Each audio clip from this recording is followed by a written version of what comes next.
Namaste. Hari Om. Hari Om. I know I had a little conversation with this young man here because I'm not able to understand Hindi also. Not just Gujarati, but Hindi. He said, Hindi is national language. How could you not know Hindi? And I said, I come from South, my generation. At that time, we just learned Hindi as a subject in school. And when I was growing up, there was no TV in India. And the first time I saw TV, watched TV, it was in US, honestly. These days, you learn anything and everything through, of course, our phone, WhatsApp, all the social media, or at least TV. When you were young, you learned a lot from TV. So I don't want any of you to hold this against me just because I don't know the national language. But I said there is one more language that is even nobler than national language, which is the language of the heart. That I know how to speak. So I may not know the words or anything, but I can understand through the language of heart. So please, anybody, don't hold this against me because I don't speak Hindi. At my generation, honestly, there was no TV to learn the language. And then you just learn a language in school. How much you do that? Okay? I request you all, thank you. Because we had this conversation many times, I know. Rather than putting time and effort to learn another language, another subject, I put time and effort to learn the language of the heart. And that's why I'm here, so that I can share all of this with you. Thank you.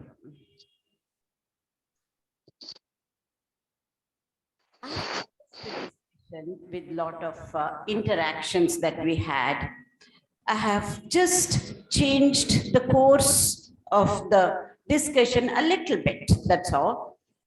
So I'm going to set the pace based on the individual discussions that I had yesterday and even later. So the flow, as you know, is going to be like this, and we have covered an introduction and then selected quotes of Holy Trio, my Guru's quotes. Today we're going to be covering integration of 4 yogas. But before that, let us see why. Why are we doing Vedanta, right? And that too, practical Vedanta. Why? We do this every day. We take care of our loved ones and we give back to the society. We take care of ourselves. All of this we do, which is nothing but we don't realize. Without our knowledge, we are imbibing not just the culture of this country, not just in a dharmic way, but truly what comes as a part and parcel of a life of an Indian, I will say, not even Hindu, an Indian. Because when, irrespective of the religion, what I see people in India, without our knowledge, it doesn't matter whether somebody is a Muslim or a Christian, some of these aspects just is imbibed, and we can see that in their way of the way they are living. Because I've seen many traveled so much and then just finished a global tour, visiting 5 different countries, doing what I'm doing here, may not, yes, including Vedanta and other scientific topics. I just completed the touring 5 different countries, meeting many different types of people, different religions, and people who do not want to belong to any religion, even such people. When we say irreligious, does not mean we can look down upon them. This is what I tell people. they have certain sets of values, and if their own people are not following that, they say, I don't even want to belong to any religion. They want to belong to the human race. I see many people who will not come under any of whatever the community, sect, all of that. Or even people who are very religious, but they are a lot more humanitarian than I see people who are highly religious. So while Vedanta or practical Vedanta is we're doing, it's not just in this country, as human beings we're doing or practicing Vedanta, irrespective of what religion that we belong to. But if we understand and do that, it becomes empowering. So it is not doing certain things. When I say doing, you will see, I will build it up little later. When we are living the life that the way we want it to, once in a while we may do the certain things. In other words, accepting people, not just tolerating, accepting people, loving people. Just like I talked about Neelakantha, right? We are trying to do that all the time. Trying all the time is the key word. We do this. I'm just putting it in a form so that it becomes empowering when we understand. Not only that, if we have the time, we're going to get into the scientific aspect. Then when I bring in the scientific angle, then it becomes common for all of us. The commonality is the power of science.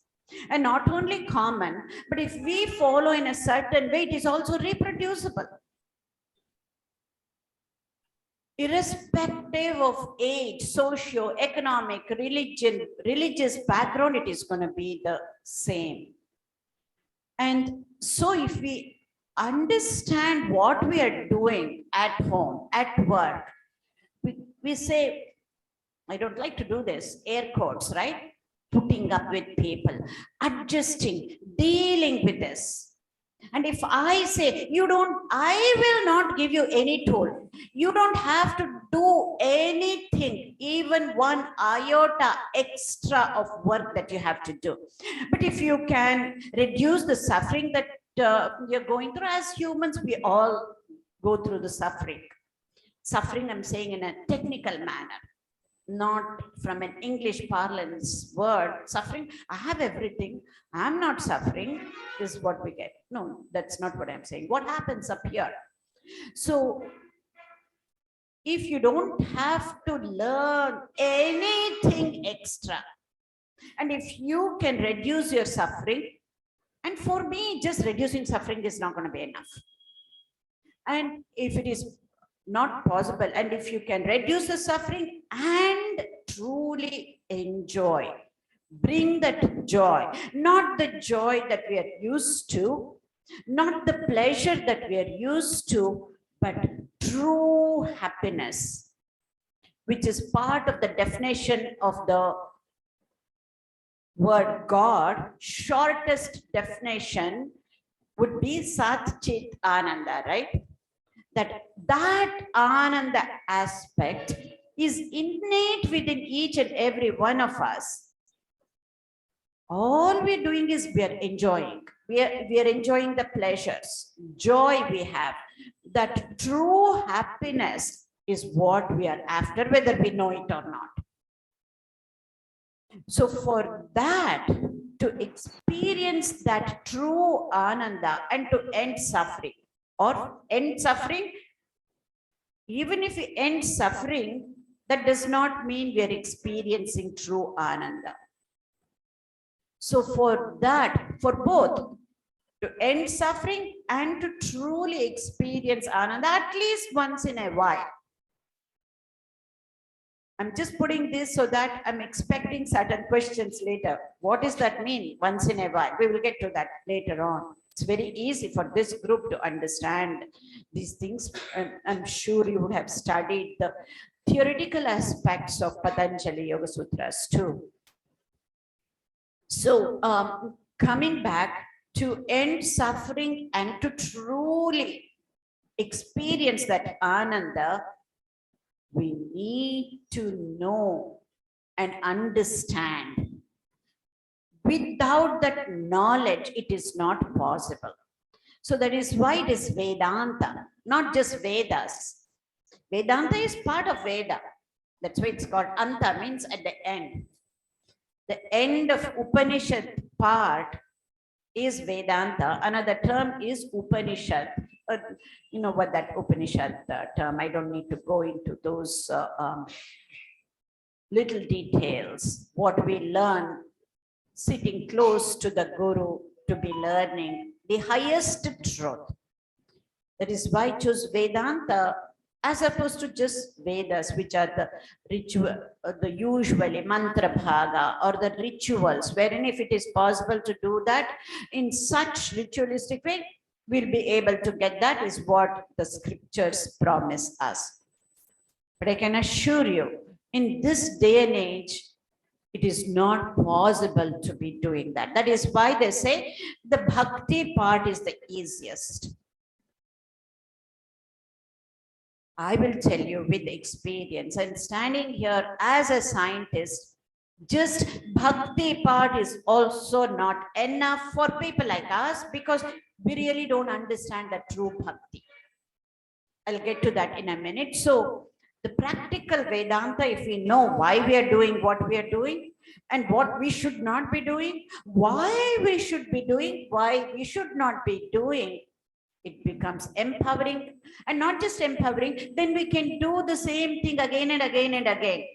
Not for some people, oh, this is my mother, I know how I can take care of her. Mother-in-law, I will keep somebody else to take care of her, or ask my husband. Such, nothing wrong with whatever I am saying. Please don't take me wrong. I'm taking the examples that we have all done. If we have not done, it happens up here. For somebody else, mother-in-law is better than the mother. So these are just terms that I'm just using. Don't take it too seriously with the term. Many of these are value neutral examples that I'm giving. Just like even the word man, divinity in man, it does not mean the gender. I'm not talking at the level of gender. But many a times we get caught up in that level. Why man? Why not woman? Natural. I've asked all these questions. Trust me, there is a reason for this gray hair, right? And I also have been an activist. So these questions, when I say activist, because when you see something not happening right, whether within ourselves or at home or in the society, we want to fight for certain things that is not happening right. If we keep it in that broad way, that's how I started off. And then I realized, yes, I'm an activist. The way I was going wasn't the right one for me. So I became a peaceful activist. It's an oxymoron, you know, peaceful activist. But it is possible to achieve whatever we set out to achieve as an activist, even being a peaceful activist. So whatever I have figured out for myself, that is what I'm sharing with you all. I truly believe what Swami Vivekananda says, you know, there are as many religions as the number of people on this earth. That means let us not limit ourselves to one little thing. Oh, I'm a Hindu, I'm a Vaishnavite, I'm a Shaivite. But we need to start off there. But do not limit yourselves to just small islands. That is what Vedanta, and especially Advaita Vedanta. Only if you get to that stage of Advaita Vedanta, we will be able to accept all of this. Nothing wrong by being proud that I'm a Shaivite, I'm a Vaishnavite, I am a Muslim, I am a Christian. Nothing wrong. If we have to do that. But if the expansion does not happen inside, we will not be able to embrace life and live the life to the fullest extent, I can assure you. So the reason I've taken Advaita angle, not just according to me, either according to the scientists or the Advaitins, and you will see why. Advaita, as we understand, is the highest. If there are other terms that we do not know, it might come up. That is how, especially in these days, the research in neuroscience, what is happening, again, the terminologies are different, but the concept of Advaita Vedanta is what we are trying to see in the recent advances in neuroscience. So with this background, and I follow Advaita Vedanta, I follow Vishishta Advaita, I follow Dvaita, I follow whatever name that you can come up with. And I promise you, if you understand the concepts of Advaita, which we're not going in this session, the concepts of Advaita Vedanta, which is what we're going to be covering next month at Ramkrishna Ashram when I take up the Vivekanand.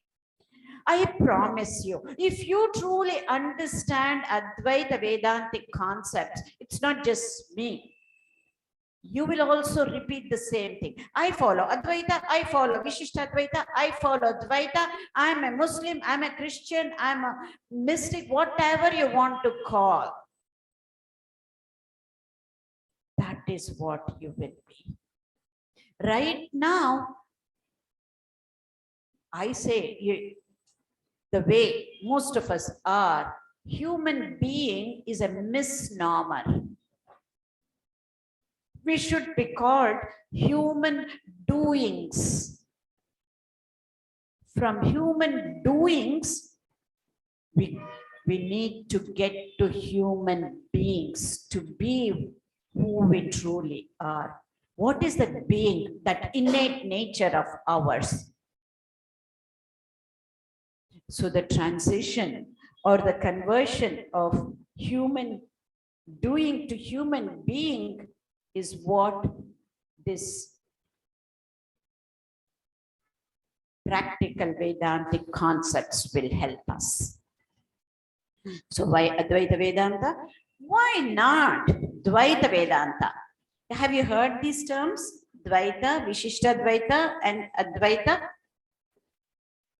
If I just say in 1 minute or 2, that's why I realize maybe we need a little bit more foundation. I will touch upon it so that you understand what these words are. Advaita means non-dual. There is no second. It is not, oh, there is only one. If there is one, there could be second, right? There is no second, is Advaita, non-dual.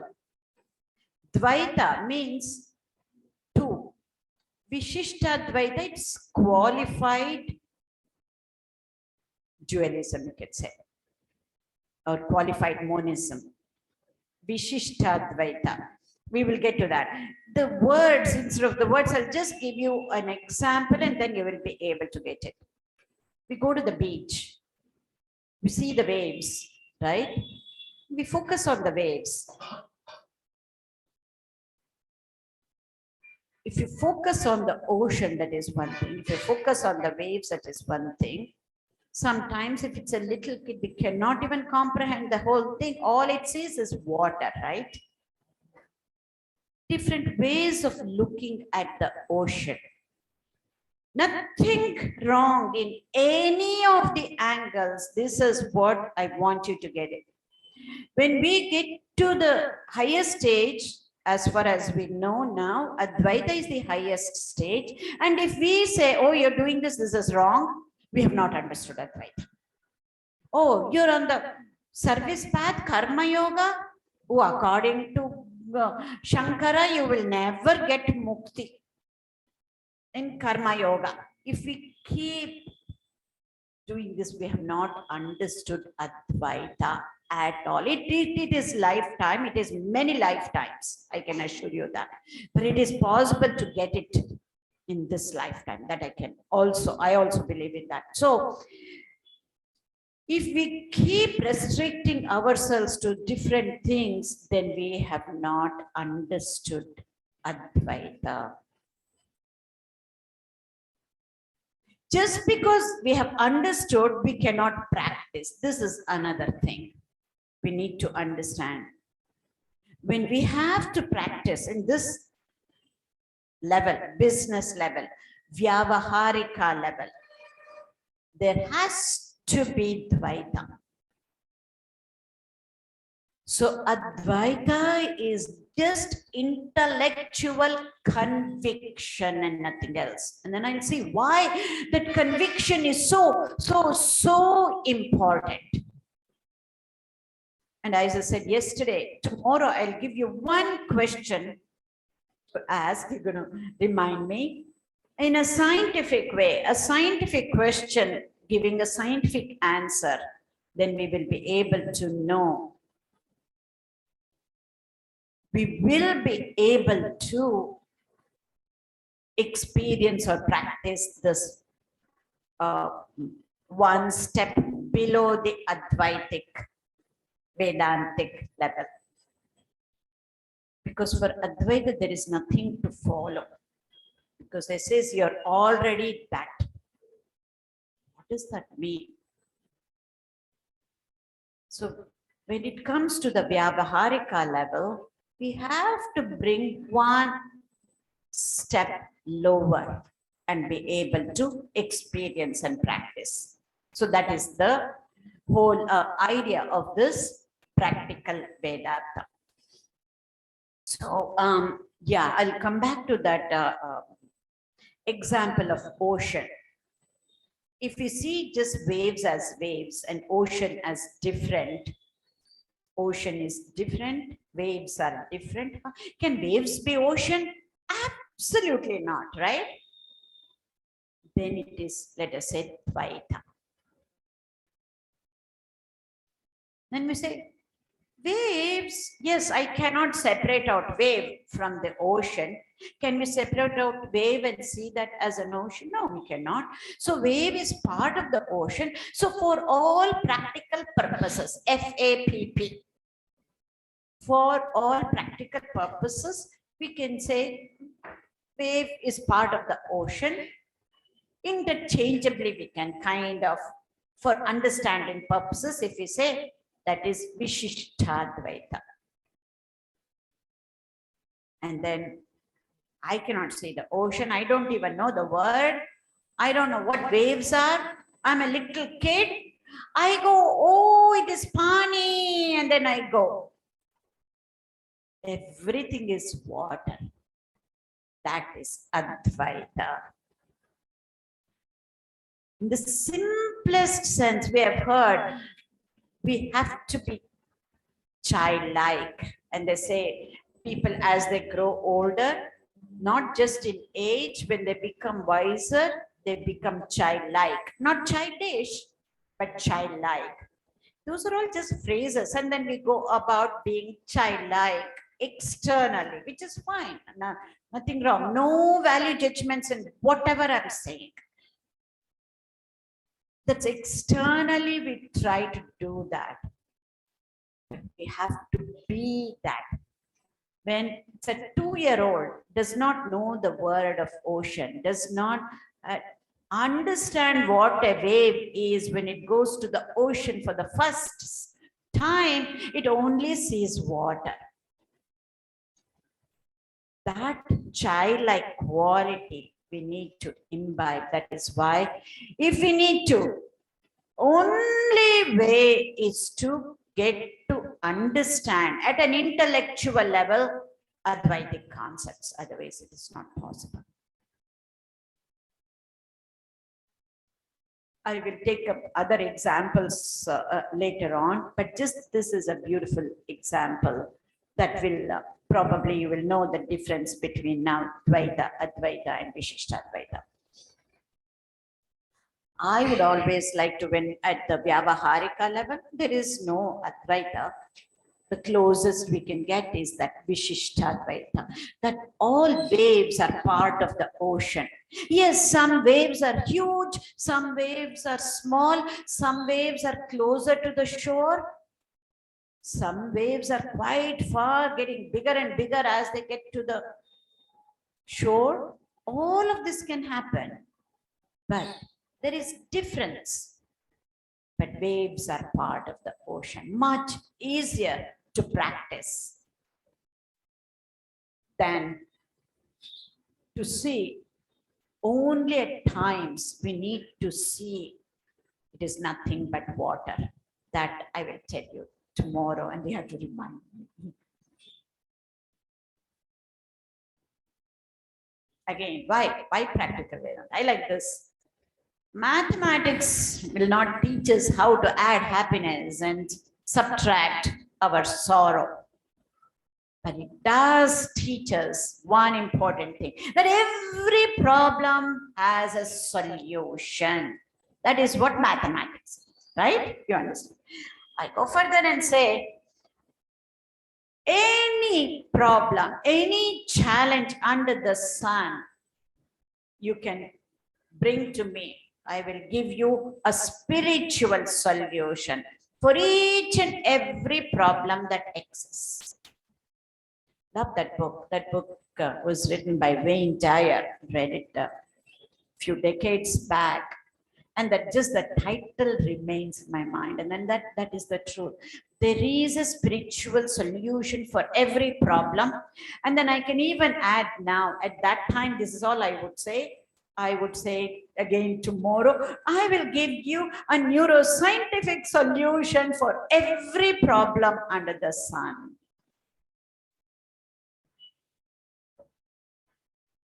Again, we did have certain discussions about bhakti and gyan. This Vedanta is the path of knowledge, path of gyan.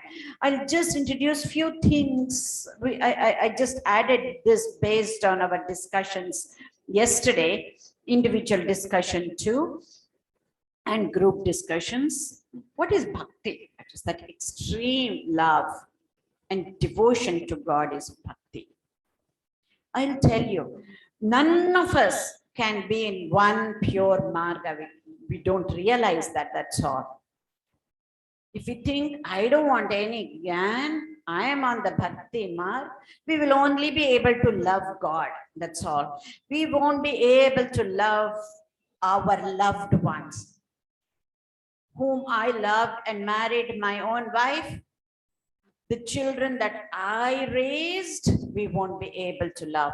That is not the right bhakti marg. It's not just about loving God. That has to get translated to loving everybody, including the terrorist. I know with that look on your faces, I can understand how. We need to separate out the person from the action. This we can do only when we get to understand the true essence of Advaita Vedanta, not just Vedanta, Advaita. Otherwise, if we remain at the Dvaita Vedanta level, nothing wrong. We still will come back and remain in that. We even differentiate between gods. Nothing wrong. We have to have personal God. It is so powerful. We can get anything and everything what we are looking for with a personal God. We got to have that. I'm not saying no. But we will even differentiate between gods. This God is higher, this God is little lower, depending on if you're a Vaishnavite or a Shaivite, or if you have a guru, it becomes even worse. My guru is better than the other group, so I won't go there. until and unless we understand the true essence of Advaita Vedanta, it is not possible to truly lead that kind of peaceful life, even when a terrorist could be right next to you. At least there is a chance of not that we have to change or that we are going to change. If there is any opportunity for anybody to change, it's only out of love and nothing else. Yes, as parents, many of your parents, we know that tough love too with the kids, but even that comes out of that real love. If we can do that with the kids, we should be able to do that with the terrorist. Remember that example of the ocean and the wave. Yes, one may be big or small wave. At that moment, we have to see it's water. At the end of the day, it is only water. And not only it is only water, all waves go to the shore and then they just become water. This is the only way to accept, not to tolerate. To tolerate, you don't need Advaita. You can only accept ultimately without any exception. Only if you go to Advaita Vedanta. Now you see why this was restricted only to the monks. It is so tough. It is not easy. At least even intellectually, we have resistance to accept this. And to practice, how is it possible? But the beauty of it is, Vivekananda brought it for people like us. It does not mean, oh, we don't have to be monks, we can be doing that, not to look at it from that angle. No, we will never be able to. But at least we can keep getting close to that. Once we understand the highest knowledge, working towards it, we can keep closing to accepting everybody. That is why I say I get even more quizzical looks when I say this in public, and in many different countries I have said this. If you really, at least I learned to love. Truly, I learned to love. Of course, we love our parents, siblings, that is one thing. Another type of love, when you get married, you love that person. Or when you have a kid, you learn to love your child even more as a parent. But that is still not the real love, what we're talking about as the pure bhakti. I really learned to love people by looking at, watching, and trying to practice what the monks of the Ramkrishna order do. That unconditional love of the monks is what the samsaris have to learn from the monks how to love. We only love our wives and our husbands and our kids. They love everybody equally. Yes, a question. Go ahead. Can you do that in English, or you can say that to somebody else? No, please go ahead. We'll be able to translate.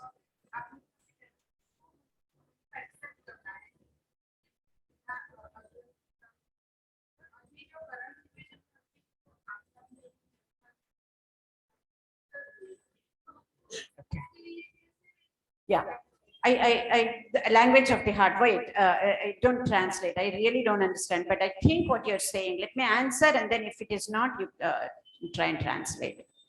I'm not saying accepting the terrorist action. Actions have consequences. They have to face, not just terrorists. We all have to face consequences of our actions. We say as a person.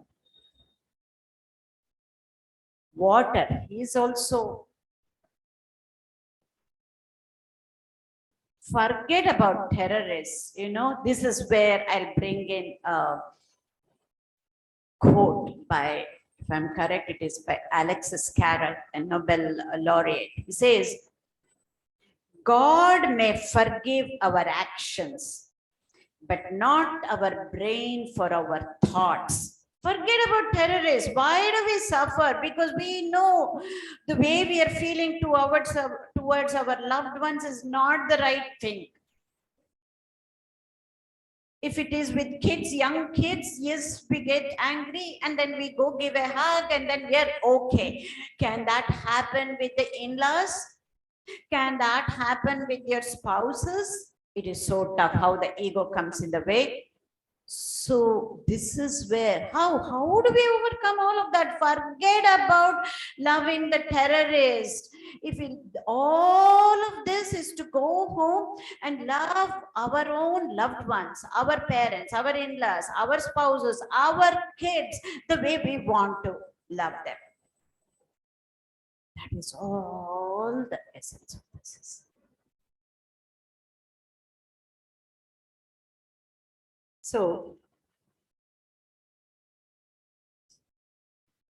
and if we say we are in the bhakti path, we know there are so many different types of bhakti. Don't ask me any question on any of this because that will come under Bhagavatam. Another time I can come back and do that, but not in this session. But I just want to let you know. We don't even know even little bit of that. But yet, how much we have gained being on the bhakti path, right? So even to go deeper into bhakti, that is nothing but gyan. That's what I'm trying to say. And especially Ramakrishna says, there has to be jnana mishrita bhakti.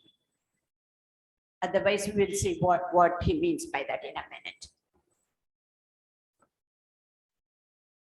Otherwise, if it's just love, bhakti, without the proper knowledge, it is emotional love, whether towards other people or towards God. It will be emotional love. With the intellectual conviction of Gyan, what we are going through, then that emotional aspect of love, it becomes our strength. This is what Ramakrishna calls this as Jnana Mishrita Bhakti. And he gives even an example, you know, poha. If you put water into it, it becomes so soft, right? That emotional love, he says, it's like poha, it is too soft. It won't be as useful as much. But with the intellectual conviction, you can use that poha in many different ways, right? He uses that term, nasi nasi poha. It's too soft, that emotional love. And then it takes us very high when everything is going great, and it also brings us so low. But with the proper intellectual conviction, that is what Vedanta does. That is what Upanishads tell us. In our own way, it becomes our strength. This has to be, our love has to be our strength. Many a times it has become our weakness. At times. Yes, a question. Yeah, intellectual conviction of who we are. What am I? Who am I? We need to understand our true nature. That is intellectual conviction. And then I'll go one step further and say, you know what Advaita Vedanta says? When I find out who I am, I will also find out, oh, it's the same thing. Everybody is that too. Then how? How can you hate others? How can you fight with others? But we still do. With our own loved ones or with ourselves, we fight. I shouldn't have done this. I lost my cool. So what do? We use our willpower. Very, very important to hold back. our emotions, to hold back our anger, to hold back our hatred, our jealousy. We know it is not good. So we use the willpower to do that. That is the beginning. Very, very important. But we all know just using willpower to manage our mind is not going to be possible. At times, it is not possible to use willpower and gain. This is a fact. That is when you use the knowledge, the discerning power, Viveka, Vivechana Shakti. That is why that scripture, Viveka Chudamani.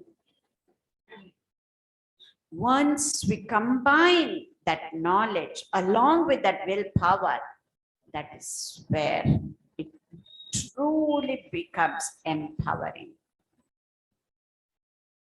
There is one more, I will hold that back, and then what Vivekananda says in one sentence, and then I'll just quote that, and then how to relate that, I will say that at the appropriate time. He says, expansion is life, contraction is death. When we're only using the willpower and to manage our mind, what we call it as mind control, very tough, very important. However, when we combine that knowledge here, for all practical purposes, contraction is death. That means being self-centered, only thinking about ourselves. Even with willpower, even this is very high. I'm not saying anything, but still it is kind of self-centered. But when you add knowledge to that, then it becomes selfless. This is what in technical terms they say, willpower illumined with knowledge.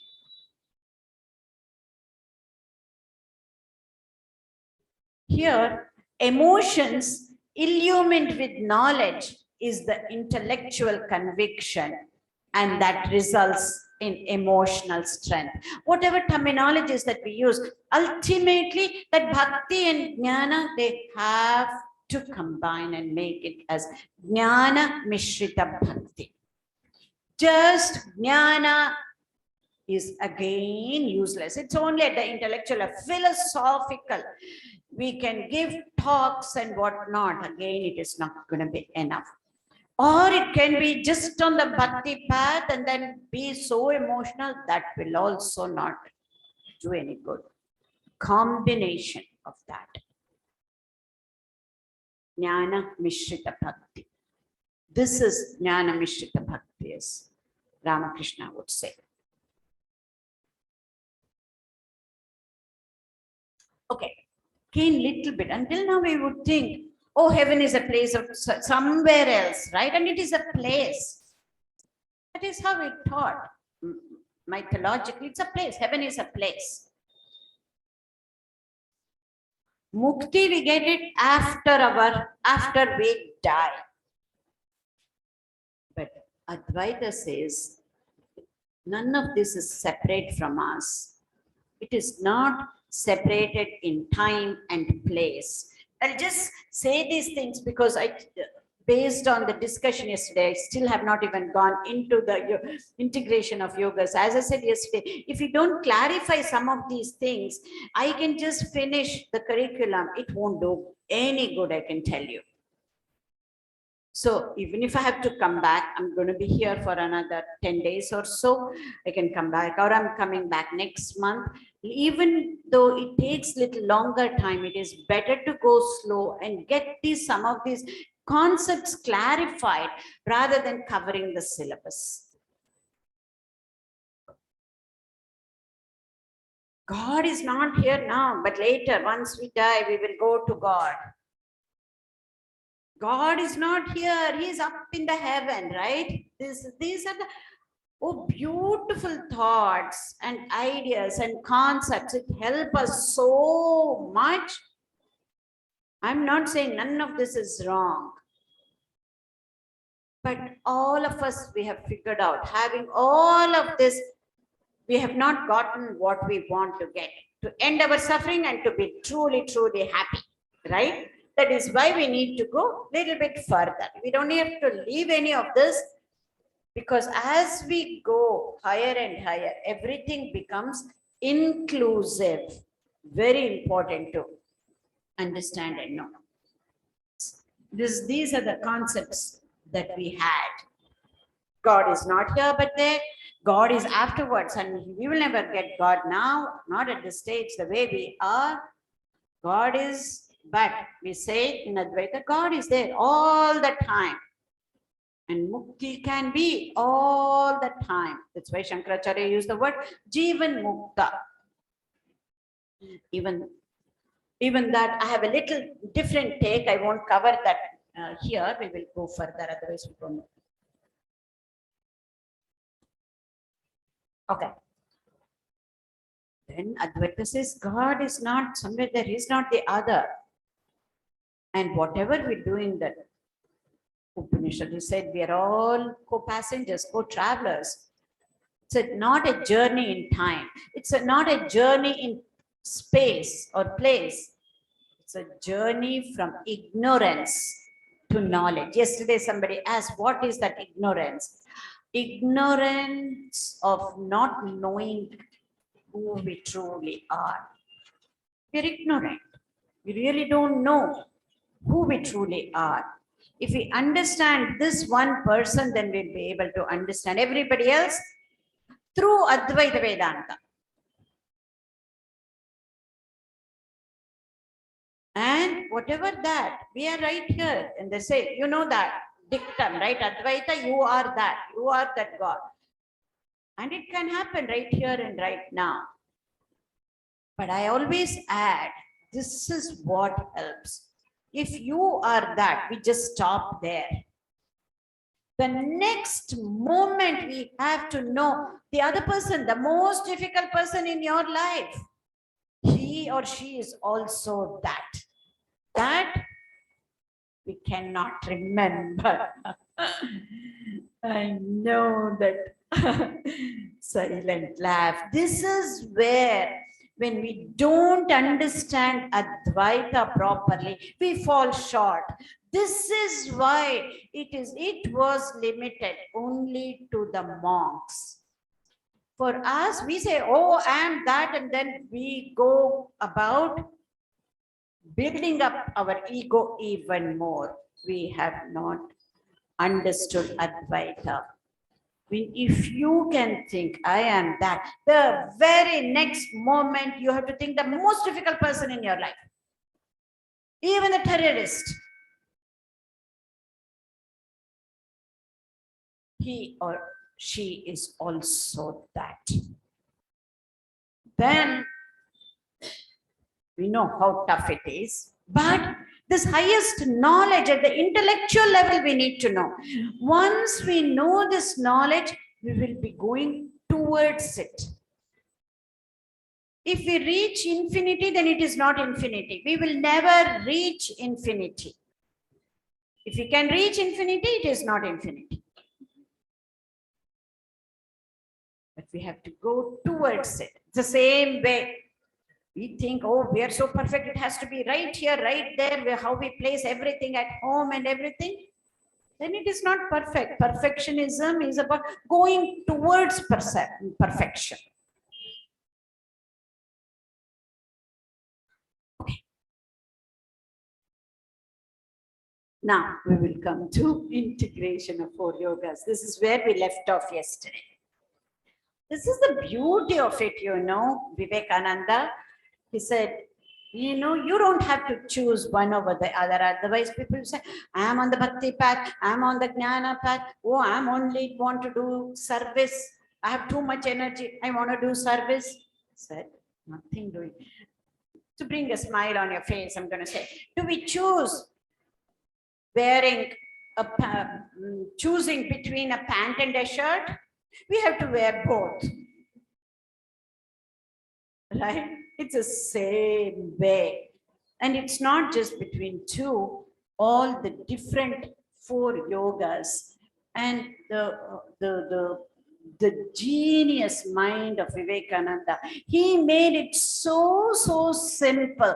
He made it in a symbolic way, giving the logo of Ramakrishna order. I don't have to say, you can just, if I say anything, I'll fall short. So even if you just see and then read, we will get that. But I will go into each one of these, what each one represents. The rising sun representing the knowledge, and the serpent representing Raja Yoga, baby waters representing the Karma Yoga, and the lotus representing the Bhakti Yoga. So we will take up each one and see what it is, and then I'll move on. Bhakti Yoga. It is not about being fearful of God. If you're just on the Bhakti Yoga, tell me who isn't afraid of God? Tell me. At least for this, we need the knowledge to know we cannot be afraid of God. That does not mean we get a free ticket to be anything and everything also. Actions have consequences. If there is any fear of God, we have not understood bhakti. We have not understood what bhakti is if we are fearful of God. We have to be fearful of this mind of ours, this brain of ours. We need to train so that we can win over this mind. Again, not to understand this mind of ours, this brain of ours, so that we can win over. Madam, I have a question. Yeah. What happened? Yeah. Yes. Oh, so you yeah. Yeah. Online. Okay. Go ahead. Yes. So you asked, right, that we should not. I mean, who is not afraid of God? Then I think it's not about who is afraid of God. I think human don't have to afraid of anyone if you know how to accept it. Is it the right way to look at it? It wasn't as clear. Can somebody translate the question? Can I repeat again? Okay. Why don't you repeat it? Yes. So, madam, you said that who is not afraid of God. I just want to understand, is it right? One second. One second. It was a question. I'm not saying everybody is afraid of God. When we, Yes. at a young stage, when we're growing up, oh, if you don't do this, if you don't do namaskar, this is what's going to happen, right? That is Right. what I meant by we grew up. That is the only way we would learn how to follow certain rules. It's not just about God, even about parents, about teachers and everything. So it was just a rhetoric question. It was not a statement made saying that everybody is afraid of God. If that is, does that make sense? Yes. So yes, ma'am, I understand, and that's why I wanted to validate, my thought on it. So is it right way to look that we should not be afraid of anyone, anything, even God, if we learn how to accept it, or if we learn how to face it? See, when I say it's not that we should not be afraid. It goes into a different topic. I just mentioned this, taking the angle of Bhagavad Gita and move on. Yeah, some people we need to be afraid, or at certain stage. That is the tamasic level. Each one of us have all these three gunas, right? Tamasic, Rajasic, and Sattvic. At some times, the tamasic is prominent, at other times Rajasic. For each and every one of us, it's not that these people are Sattvic, this group of people Rajasic, nothing like that. All the three aspects, all of us, without any exception, we all have that. If our tamasic guna is higher, then it is the fear that works. I'm not saying we have to be afraid. That's the only way we will do the right thing, if the tamasic aspect is more within us. And this will not hold good for youngsters because they won't even have that jnana. Even after having this knowledge, at times all of us will get into that little corner of tamasic. And then that little fear will come into, and then that is what makes us not do certain things we would like to do. Take revenge. And we take revenge up here. Not even through words, and definitely not through action. Whereas with the Rajasic, it is the desire. And then, oh, if I do this, I will get this. So that is the Rajasic aspect. So it is not about, one should not be afraid of authorities. Why are we afraid of authorities? Just the other day, my driver was saying, as long as I don't get caught up at this time, there won't be any policemen here, ma'am. So I know I won't get caught up. Otherwise, these days they even take picture and then they'll send it to you. That is not the reason. The rules and regulations are there. Rules and regulations are there for our safety, not to break the rules and not get caught. But having said that, at a higher level, we also have to know when to break the rules and face the consequences. Not break the rules and not get caught. Break the rules knowingly and then face the consequences. That kind of courage and dhriti we will get. That is the level I'm talking about, Mayank. Thank you. Thank you, madam. Yes. So Bhakti Yoga is all about love for God. And again, practical Vedanta, if I have to bring just love for God is not going to be enough. We have to bring that love for our loved ones. Can we do that? Including the maid who did not come, who is supposed to, even at that time. That does not mean she won't face the consequences. Does that make sense? Okay. And then, because this is another thing for all practical purposes, this is more important. Love versus fear. If we are afraid, we won't be able to love at the same time. It is impossible to be afraid and to love. Remember this, especially when you're raising your children.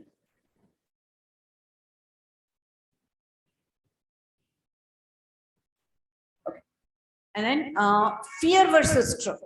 Love, truth, at that stage, it's one and the same. So if you're afraid, we will never be able to understand the highest truth, I can assure you. That's why Vivekanand says the spiritual path, one has to be fearless. Abhihi is the Sanskrit word. That does not mean, yes, we can go on the roller coaster and then earlier I was afraid, I went to the practical Vedanta, now I'm not, I can do anything and everything. Not at that level. To be truly fearless without being afraid. And then the personal God, Bhakti Yoga. This is the power of Bhakti Yoga, having a personal God. You cannot have anything more powerful than having a personal God.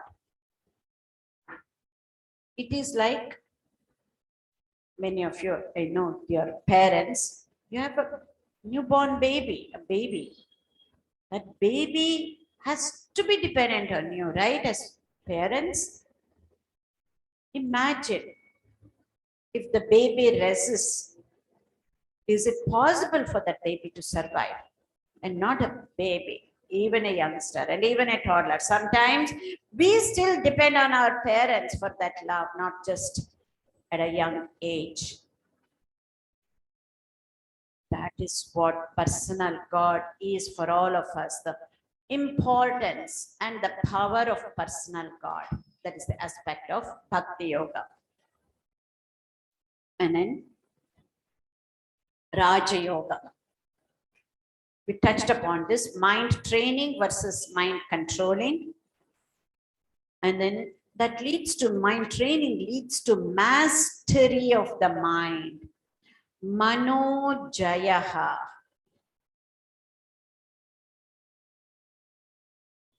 Yes, when we control, only use willpower, outwardly we will be very calm. We are not sure what is happening inside, even that is very, very important, very tough to be outwardly calm. I can assure you that. There is another, we can go beyond that, not just outwardly calm. What is happening inside? That is Mano Jayaha. And even if you lose the cool, you lose your cool, become little bit angry or whatever, how fast can you come back without being affected internally?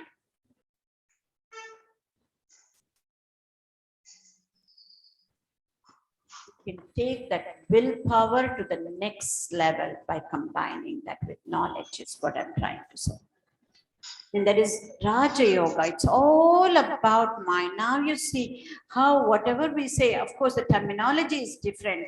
From a scientific perspective, it's all about Raja Yoga, which is said as aphorisms by Patanjali Rishimuni, right? Yeah, in our scriptures, that Raja Yoga means all the aphorisms or sutras from Patanjali Yoga Sutras. Then Karma Yoga, work and worship. You can look at it at 3 different stages. This is what again Vivekananda has given us as a simple formula. First, work and worship. Separate. Work and worship. And then we get to the stage of doing work as worship. The next level. And then comes the 3rd level, work is worship. I'll just say that and then move on. And then if we need more expansion, we can just take integration of 4 yogas separately.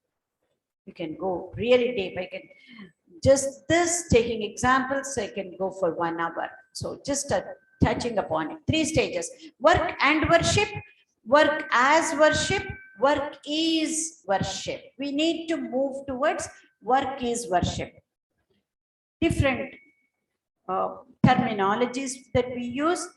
Do anything with the Ishvara Arpana Buddhi. Offer it to God. Ishvara Arpana Buddhi. Then you're safe. And I like this. Sister Nivedita talks about Vivekananda when she says, in him, there was no difference between secular and sacred. Whatever he did was sacred. Oh, this is something else, materialistically, you have to look at this, and now I have to go do meditation. None of that. If I may, that expression of Sister Vivekananda towards Sister Nivedita towards Vivekananda is the root of being mindful. I don't know how many of you have heard the term, if you have attended earlier classes, being mindful. We cannot separate the two, what we like and what we don't like. There, it is at a different level. So we say what we like and what we don't like. Don't get into that. Be mindful, just do it, right? In a similar manner, if you get into the spiritual level, no difference between secular and sacred. That is how, then every work that we do, whether driving and coming to this yoga class, or cooking at home, or the work that we do at office, at the level of mind, it will be the same. So coming back, I think I left that thread that I was developing the first few minutes when I came in. If which is, if I have to say, I will not give you any tools. You don't have to learn any tools. All you have to do is to make a shift at the level of your thought and then follow it up with action. The action you're already doing, at times you may not, you yourself will know how to follow it up with action. So spirituality is all about, and any Vedanta, and especially Advaita Vedanta, or any in general, broadly, is only about change in our perception. There, saying in a spiritual angle, it is about, oh, we are not just this body, mind, sense organ complex. We are something beyond that. If we make that change in the way we are looking at ourselves, then the way we look at things will be different. So spiritual life, to put it simply, practical Vedanta, to put it simply, is all about change in our perception, making a paradigm shift. When you change the way you look at things, the things you look at will change. If I am looking at myself as just this at a gross level body, and or at a subtler level at the mind, I will be behaving in a certain way. When I understand, this is again with knowledge, and no, I'm beyond this body and mind, because at the level of the body, we see Vedha, differences. Even in ourselves, we see as we age, the body changes, and the mind changes even more quickly than the body. But there is something beyond that does not change at all. This is understanding, intellectual conviction. This is the understanding, is spiritual life.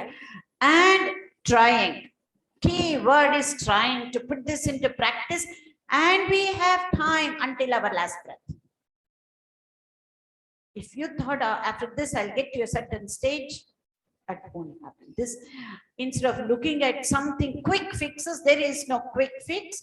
This is until our last breath. That means we have so much time. That does not mean we can keep procrastinating. So work is worship. Jnana Yoga.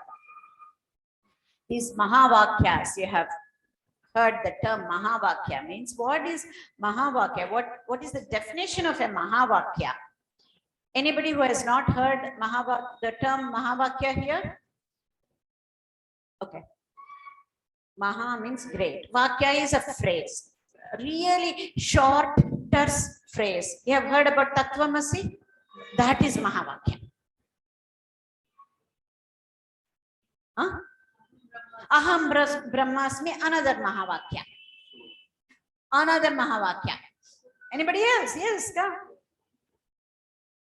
Absolutely, these are Mahavakyas. We say, what is the definition of Mahavakya? Mahavakya tells the relationship between me and the God. That is Mahavakya. Simple. That makes sense, right? Soham, aham brahmasmi, tattvamasi, prajnanam brahman. Yes, absolutely. Making us understand the relationship between this jiva or the jivatma with the paramatma. That is Mahavakya. I am that. Aham brahmasmi. As I said, it won't say there is, you are that too. I keep saying all the time, whenever I build Gana, just don't stop at aham brahmasmi, tattvamasi. You are that too. That if it does not combine, then is where we get into problems. That is why they say Advaita is not for family people. I don't want you to be part of that biased view of some of the people. So any time you say aham brahmasmi, just say tattvamasi. He is also that. She is also that. Then you are safe. Then it helps you to put it into practice. So, what does that mean? Jnana Yoga, you are that, I am that. So, this is where I like what Vivekananda has brought about. I am that, you are that, and then what can we do with that? Right? We know. We're stuck. It's so nice to say, I am that, you are that. Am Brahmasmi, Tat Brahmasi, all of this. Then what? This is for me is where that Viveka Vedanta, how beautifully and so intelligently, he's such a genius. He made it so simple for us to follow. He has given it as a formula. That is what we are going to study here, Viveka Vedanta, which is both knowledge and we have to practice it. So, Hari Om. yes, yes, Madam, yes. ma'am, you mentioned 4 types of yoga, but where is the Gnan Yoga? Where is The Gnan Yoga. Jnana Yoga? We just covered that is. I'm. Jnana Yoga.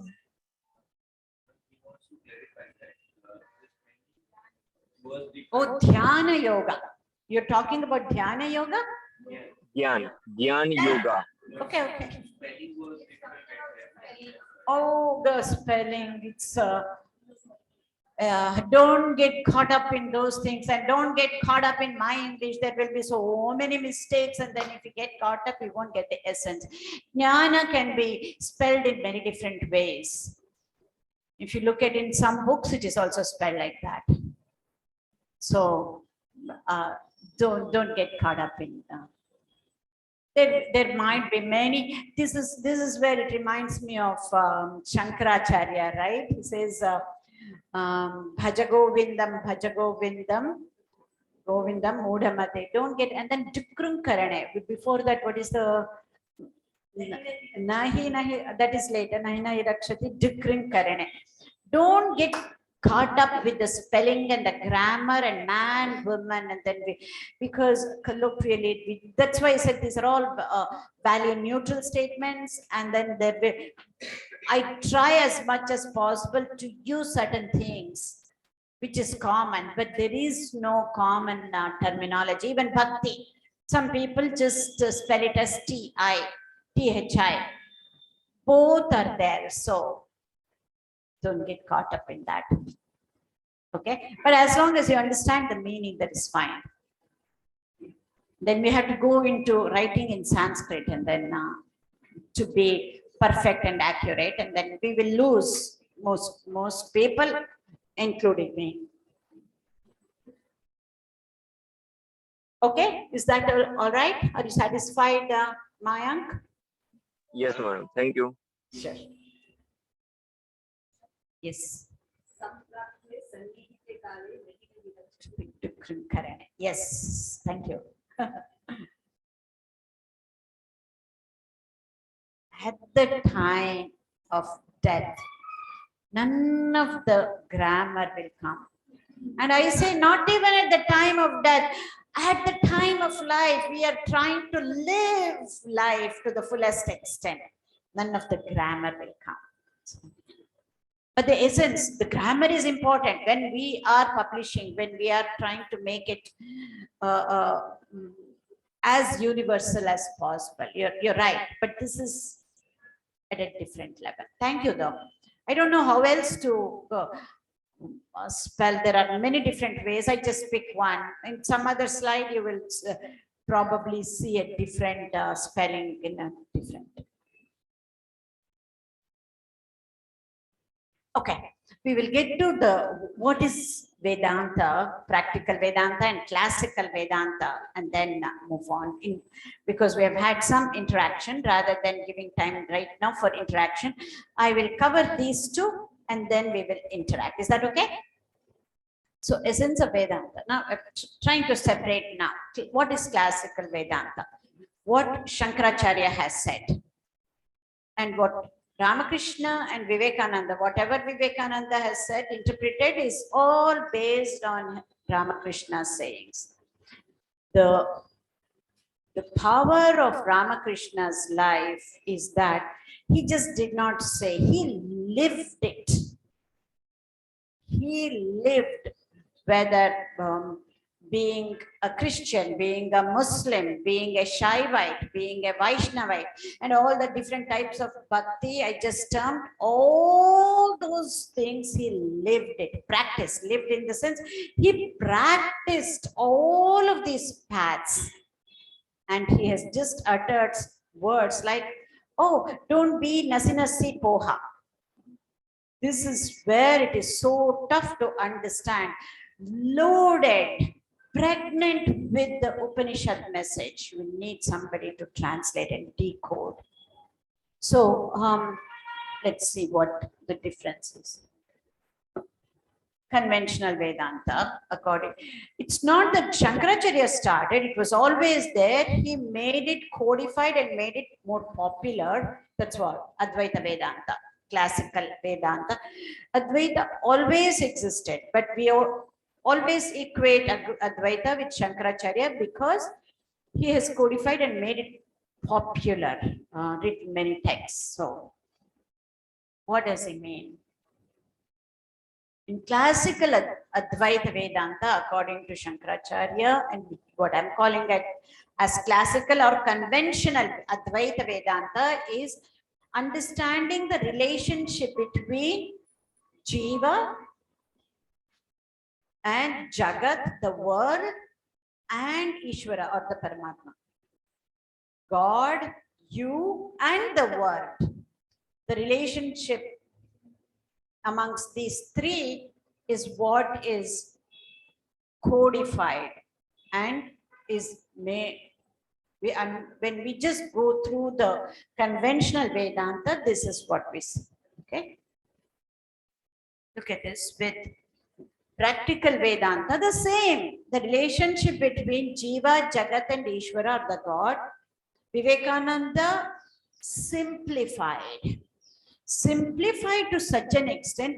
We know all of that. Yes, what is the different relationship between me and God, all of that. But how do we put it into practice? He said, beautiful, isn't it? So simple. Manifestation of divinity. As I said yesterday, we're all spiritual beings going through human experience. We all have that divinity within us. We all have those divine qualities within us. We all have those divine attributes within us. Manifesting the divine qualities is what practical Vedanta is. And then I combine it with the neuroscience aspect, saying that as we have those divine qualities, we also have, if I may, non-divine qualities or human qualities or animalistic tendencies. That's also common, not just for some few people. This is again common for each and every person.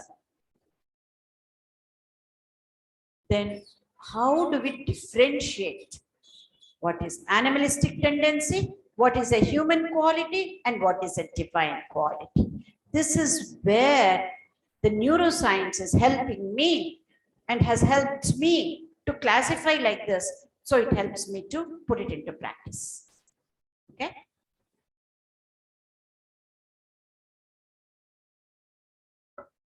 So to put it simply, now we will start saying, instead of practical Vedanta or Neo-Vedanta, Viveka Vedanta. What does Vivekananda says? We need to know the true nature of man. When we don't know the true nature of man, that is what is called ignorance. Who am I? What am I? That is nothing but self-knowledge. See how akin this is to neuroscience. Except that Atma, if you leave that Atma out, we can understand through science up to the level of Atma. Once it talks like this, interactions like this, discussions like this, which I cannot do in all places, mostly I'll just stop there. There is so much we can practice. By that, we can be even happier than where we are. What I'm trying to say is, even understanding scientifically, we can really, really get to one level below. And with an intellectual conviction, then we have to take that jump, quantum leap to the next level. That is the power of science. And this, I have done it for myself. Because as Vivekanand said, as many religions, as many number of people, which are no need to give any names, that I've just given as Vedanta, that is fine with me. And that's what I'm sharing with you all. So that is what it is. And also, he talks about the purpose of life.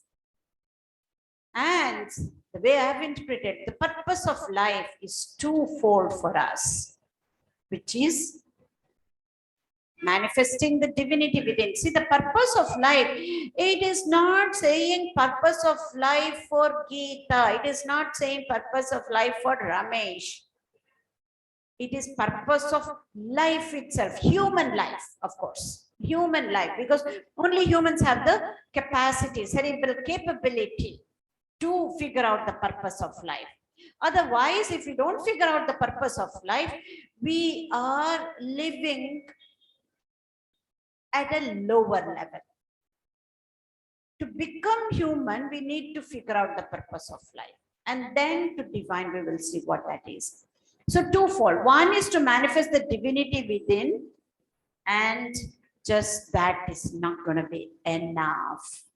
Just Aham Brahmasmi is not going to be enough. We need to treat others also as they are that also. That means help manifest the divinity in others. Does that make sense? So beautiful, so simple, isn't it? All of this to make it simple. I get so excited and passionate about this is because I've been studying Upanishads for decades now. Even before knowing, just like you, no, I don't know whether this is Dvaita angle, Vishishta Dvaita angle, Advaita angle, none of that. You don't get into all of that. You start reading because of that yearning from within. And it has taken me decades and decades. And with the help of many Swamijis, even yesterday we had such long discussions with the Swamiji here, the President Swamiji, Swami Ishtamayanandaji. And with many other monks like that, I've simplified, codified for myself. And I'm just sharing that, that's all. So help manifest the divinity within us. And when we get to a certain level, you cannot stop helping to manifest the divinity in others. That is the beauty of it. We don't even have to try.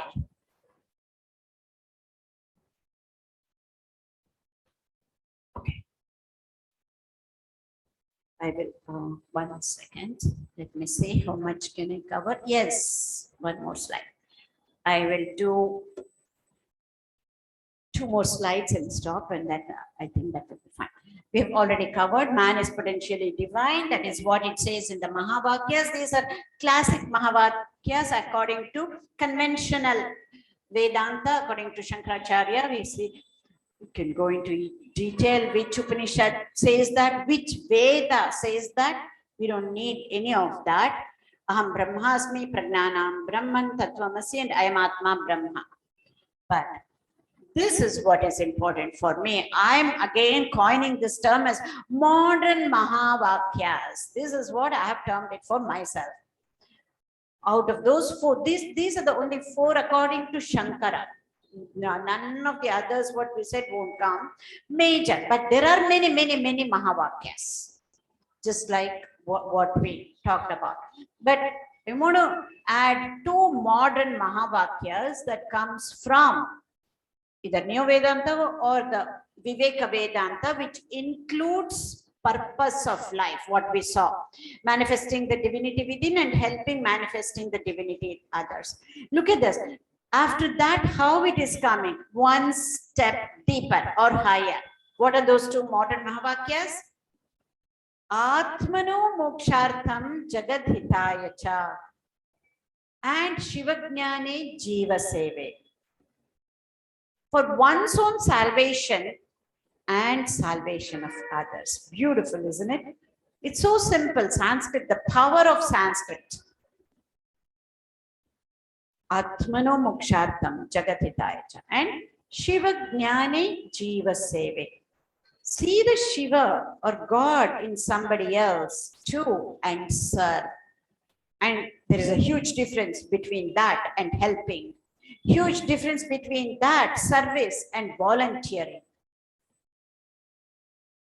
When you do that, Shiva Jnana Jiva Seve, whatever we do becomes a tool.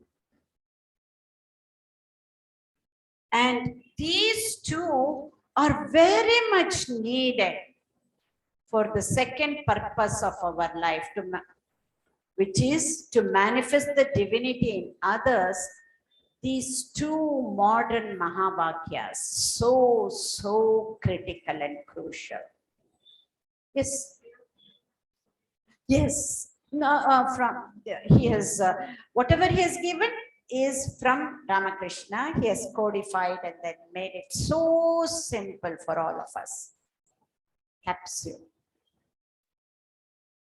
Yes, both the modern Mahavakyas, actually, these are the, I'm glad you asked, these are the, what do you call, of Ramakrishna order. You can call it aphorism.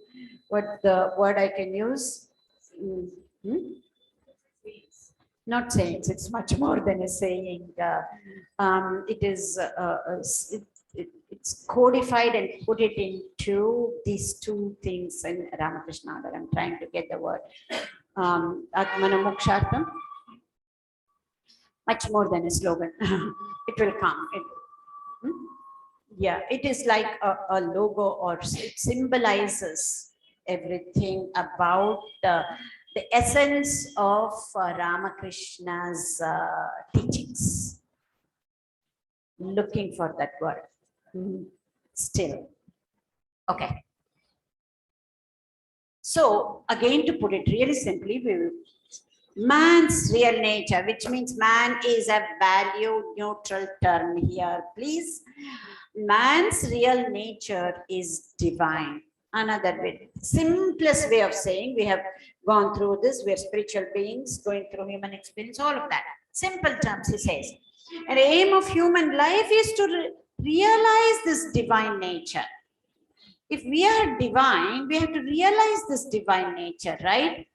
Otherwise, what is the use of being divine? Not knowing. Also, we have that within us. And we don't know, and we are searching everywhere outside.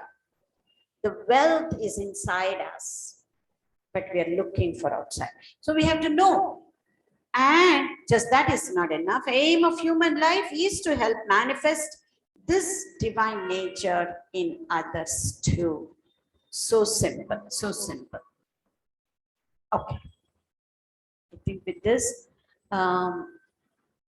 we will take up the, what does that mean, divinity? We know.